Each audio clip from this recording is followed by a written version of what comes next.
Baik teman-teman, selamat datang kembali. Pada kesempatan kali ini saya akan membahas analisa saham atau rekomendasi saham harian untuk periode tanggal besok hari Kamis 27 Oktober 2022 sampai dengan Jumat ya, sampai dengan 28 Oktober 2022. Jadi seperti biasanya saya akan bahas totalnya ada 16 saham. Bagian pertama saya akan bahas 8 saham. Nanti bagian kedua saya akan bahas 8 saham yang lainnya. Jadi saya mulai dahulu untuk yang pertama kali adalah untuk saham Adaro. Jadi kalau kita perhatikan di sini Adaro ini memang dia masih cenderung sideways ya. Jadi sideways-nya ini masih cukup menarik. Ini sudah pernah saya sebutkan area buy on weakness di 3860. Jadi masih tetap sama ya. Yang mau buy silakan buy. Kalau yang sudah punya masih bisa hold ya. Memang sepertinya lama banget ini Pak Sunar sideways-nya. Ya memang ya, tapi target price-nya kalau sampai ke 4200 ya lumayan ya. Karena sebelumnya ini tercapai. Ya paling tidak ya kita ambil sekitar 4100-an bisa tercapai ya. Jadi dia memang masih sideways. Tapi sideways-nya ini masih menarik di jalur uptrend-nya ya. Jadi baiknya bertahap aja. Kalau mau tambah lagi atau average up boleh pakai acuan setiap kelipatan Rp50. Kalau dia naik atau Rp100 ya, kita boleh tambah lagi atau average up. Jadi kurang lebih cukup untuk Adaro. Berikutnya untuk UNTR. Jadi UNTR ini area buy on weakness sudah saya gambarkan ada 3 ya. 33375, 31875 dan yang di bawah sendiri 30.300. Jadi ini harusnya yang ngikutin saya harusnya sudah buy ya. 31875 ke atas sudah boleh buy. Nah, kalau misalnya belum buy, Anda bisa tunggu lagi area buy on weakness di 31875. Artinya kalau dia koreksi kemudian rebound kita barusan buy atau sekalian kita buy high sell higher. Jadi kalau dia berhasil naik ke atas 33.375 kita boleh buy ya. Target price berikutnya di 35.000 dan 36.200. Jadi kalau mau tambah lagi boleh pakai acuan setiap kelipatan Rp100 atau Rp500 ya. Kalau Rp100 mungkin terlalu dekat, kita bisa pakai acuan setiap kelipatan Rp500. Kalau dia naik kita tambah lagi atau average up. Yang kurang lebih cukup untuk UNTR. Oke, berikutnya untuk ITMG. Nah, untuk ITMG ini hari ini dia berhasil breakout ya, seperti itu ya. Kalau kita perhatikan di sini high-nya sebelumnya di 45250, high-nya hari ini di area sampai 43800 ya. Jadi ini maaf, ini bukan 43800, ini 45425 ya. High-nya hari ini. Nah, apakah masih bisa naik lagi Pak Sunar? Masih bisa ya. Jadi ini sudah saya gambarkan. Maaf. Sebelumnya memang dia masih sideways ya. Sideways-nya lama. Hari ini dia sudah berhasil breakout. Kalau mau buy atau tambah lagi atau average up silakan ya. Target price berikutnya masih memungkinkan ke 47.000 dan 49.000. Ya dicek aja apakah dia ada aksi korporasi untuk pembagian dividen. Saya belum cek beritanya ya. Ada kemungkinan seperti itu juga karena biasanya dia 1 tahun dia bagi 2 kali ya untuk ITMG ya. Mungkin ini juga sentimen pembagian dividen bisa aja. Saya belum cek beritanya ya. Tapi di sini saya fokusnya ke pergerakan harga sahamnya. Sejauh ini memang dia cenderung masih sideways, tapi sideways-nya ini di jalur uptrend-nya ya, masih cukup menarik. Mau buy silakan, kalau dia naik boleh Anda average up setiap kelipatan Rp100 atau Rp500 ya. Kalau terlalu dekat ya Rp500. Jadi kalau dia naik lagi kita tambah lagi atau average up ya, seperti itu ya. Nah, kalau misalnya masih takut Pak Sunar, saya tunggu buy on weakness ya, tunggu aja di 43.000 dan 41275. Tapi kalau nggak dikasih ya harusnya sih kalau dia breakout ya kita buy ya, seperti itu ya. Kurang lebih cukup untuk ITMG. Berikutnya untuk ICBP. Jadi ICBP gambar garis-garisnya sudah saya gambarkan. Tinggal ikutin aja, naik ke atas 9.600 saya sudah sebutkan boleh buy high sell higher atau tambah lagi atau average up ya. Jadi 9.600 ini adalah area resistance sebelumnya ya. Target price berikutnya dia akan menguji 9.900 dan 10.475 ya. Jadi kalau mau buy sekarang boleh nggak Pak Sunar? Boleh aja. Tapi kalau misalnya takut, tunggu aja buy on weakness di area 9.200 atau yang paling dekat di 9.425 ya. Artinya buy on weakness itu kalau dia turun koreksi di bawahnya, kemudian dia berhasil rebound mantul ke atas, kita barusan buy. Atau kita menggunakan acuan dari MA20-nya. Jadi untuk saham-saham yang dia naiknya tinggi, meninggalkan MA20-nya jauh, nah suatu saat dia akan testing MA20-nya. Artinya dia akan mencoba untuk memotong ke bawah, kemudian tes apakah dia berhasil memotong lagi ke atas atau tidak. Ketika dia berhasil rebound lagi, memotong ke atas lagi, selama MA20-nya masih mengarah ke atas atau cenderung mendatar ya, yang penting nggak mengarah ke bawah ya. Di sanalah sebenarnya kita untuk buy on weakness ya. Jadi kalau nggak berani ya tunggu aja di area perpotongan MA20-nya nanti atau sesuai dengan garis-garis yang saya berikan di sini ya. Nah, kalau misalnya nggak dikasih, mau buy sekarang boleh. Target price berikutnya 9.900. Kalau dia berhasil breakout, target price berikutnya di 10.475 ya. Memang yang Kalau kita perhatikan fundamental dari ICBP sebelumnya, dia cukup terpukul ya, karena kenaikan dari beban dan juga biaya operasional sehingga labanya itu berkurang drastis ya seperti itu ya. Jadi kita lihat apakah nanti kuartal 3 ini dia akan membaik sehingga dia bisa naik lagi ya, kita nggak tahu. Tapi di sini saya fokusnya ke pergerakan harga sahamnya. Sejauh ini uptrendnya masih cukup menarik ya. Dia baru saja breakout hari ini. Kurang lebih cukup. Berikutnya untuk emiten Bukalapak. Jadi untuk emiten Bukalapak sudah saya bahas juga, area buy on weakness sudah saya gambarkan paling cepat di 276. Tapi kalau misalnya masih takut-takut ya tunggu aja di 312 ya. Jadi kalau naik ke atas 312, target price berikutnya di 344, naik lagi kita tambah lagi atau average up, target berikutnya di 394. Itu untuk emiten Bukalapak. Jadi kalau kita perhatikan di sini memang areanya itu MA20-nya masih mengarah ke bawah ya, MA20 arahnya ya. Jadi tapi kita perhatikan sebelumnya di sini ya, ketika MA20-nya mengarah ke bawah, tapi kemudian dia breakout naik ke atas ya.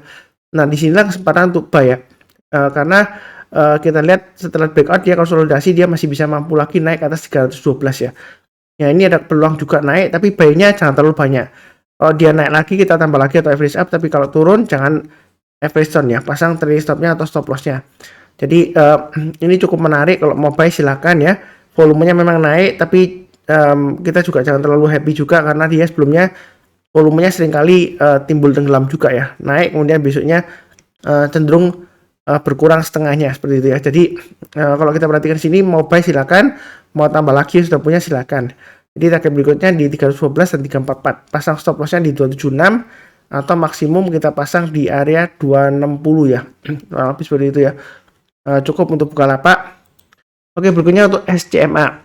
Jadi SCMA ini dia berhasil breakout dari swing high di sini ya.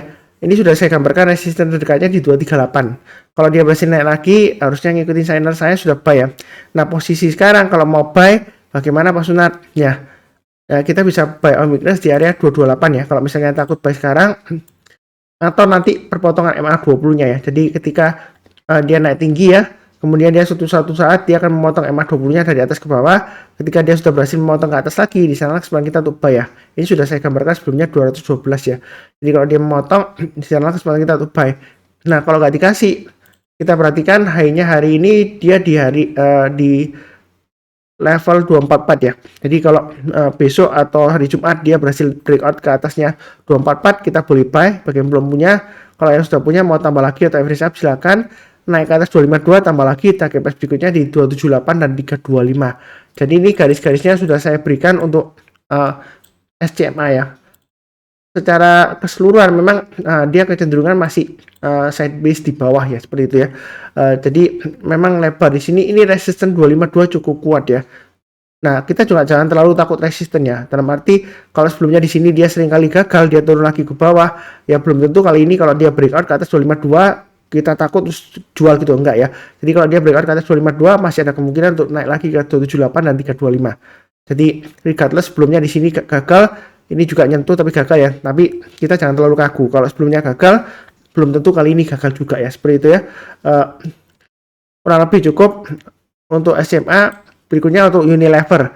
Ya kalau kita perhatikan di sini Unilever masih konsolidasi setelah dia breakout ke atas 5125 ya. Area buy on weakness sudah saya gambarkan di 5125 atau yang terdekat di 5275. Jadi kalau dia koreksi hari ini berhasil breakout lagi ke atas ya kita kesempatan untuk buy. Nah, posisi sekarang kan dia di tengah-tengahnya antara 5275 dan 5500. Kalau yang mau buy boleh tunggu lagi buy on weakness di 5275 atau 5125 ya. Atau biasanya acuan dari MA20-nya ya. Ini sudah sering saya sebutkan ya. Ketika dia memotong MA20-nya dari atas ke bawah, kemudian dia berhasil memotong lagi ke atas seperti ini ya. Nah, dia naik meninggalkan MA20-nya, kemudian suatu saat dia memotong ke bawah. Nah, ketika dia memotong ke atas lagi, di sana kesempatan kita untuk buy ya, seperti itu ya. Selama MA20-nya itu masih mengarah ke atas, atau walaupun dia kalau datar ya, yang penting dia nggak mengarah ke bawah ya, seperti itu ya. Jadi ini masih boleh buy. Kalau misalnya ragu-ragu, tunggu sekalian breakout ke atas 5.500 boleh ya. Jadi target price berikutnya di 6.000 setelah dia breakout ke atas 5.500. Itu untuk Unilever. Apakah peluangnya masih bagus? Pak Sunar masih ya, seperti itu ya. Ini masih cukup menarik kalau mau buy, buy-nya bertahap aja. Kalau naik kita tambah lagi atau average up, tapi kalau turun jangan di average down ya. Kurang lebih cukup untuk Unilever. Oke, berikutnya untuk Ace Hardware. Nah, Ace Hardware ini memang dia kecenderungan masih strong downtrend ya. MA20-nya masih mengarah ke bawah ya. Walaupun ini candlenya hijau, ya kan, kalau kita perhatikan sebelumnya di sini ini candlenya hijau juga dia besoknya juga naik sedikit tapi dia turun lagi ya. Nah, ini apakah disebut akumulasi Pak Sunar? Nah, kalau saya bilang sih ini masih cenderung resiko downtrend ya. Karena dia masih di bawahnya 600 masih resiko. Paling cepat kalau mau buy, nah kita tunggu kalau dia sudah berhasil naik ke atas 600 ya seperti itu ya. Atau 685 lah ya seperti itu ya. Memang untuk amannya tunggu naik ke atas 810 ya seperti itu ya. Karena kalau selama di bawahnya 810 ini kecenderungan masih downtrendnya kuat ya. Walaupun dia berhasil naik ke atas 600 kemungkinan dia targetnya hanya sampai sekitar 750-an ya. Ini sampai 800 lah ya. Tapi kalau mau buy ya boleh aja, lebih baik tunggu paling cepat di 600 ke atas ya. Naik ke atas 600 kita buy, naik ke atas 685 kita tambah lagi atau average up ya. Kurang lebih strateginya seperti itu. Kalau misalnya sudah punya ya pasang aja stop lossnya di area 490 yang sudah saya gambarkan atau 488 ya. Ini swing low sebelumnya 488. Jadi kalau dia turun banyak 488 lebih baik jual dulu semuanya. Karena kalau turun banyak 488 dia bisa turunnya lumayan dalam ya. Ini kalau kita perhatikan jauh ke kiri ya. Ini rumah hantu semuanya ya, nggak ada candle sama sekali ya. Jadi ini berbahaya banget kalau dia turun lagi, dia bisa turun dalam banget ya. Seperti itu ya. Jadi jangan sampai kita itu beli melawan arus ya seperti itu ya. Yang penting di sini adalah kita tunggu konfirmasi aja, buy-nya agak di atas ya seperti itu ya.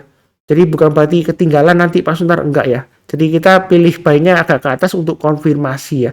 Memang kalau sudah terjadi ngomongnya gampang ya. Mungkin kedepannya kalau ini berhasil naik sampai ke 810 yang buy sekarang ya dia bisa pamer kemana-mana. Wah saya belinya di bottom gitu ya. Iya kalau naik sampai 810. Kalau dia turun lagi biasanya sih diem aja ya seperti itu ya. Nah tujuannya di sini intinya kita jangan sampai melawan trennya seperti itu ya. Tetap kita harus tahu trennya seperti apa. Jadi kadang-kadang memang orang buy ya dia laki kemudian dia rebound ya bisa aja seperti itu ya. Jadi usahakan sih kita sesuai aturan aja, jangan sampai melawan tren. Kita harus tahu support dan resisten terdekatnya ya seperti itu ya. Kurang lebih cukup. Ini bagian pertama, nanti berlanjut ke bagian kedua. Saya akan bahas juga 8 saham yang lainnya. Sekian, terima kasih. Jangan lupa juga saya doakan semuanya selalu sehat, damai dan sejahtera selalu. Amin. Yang belum subscribe jangan lupa subscribe, like juga, nyalakan lonceng notifikasinya. Tetap semangat ya. Terima kasih banyak.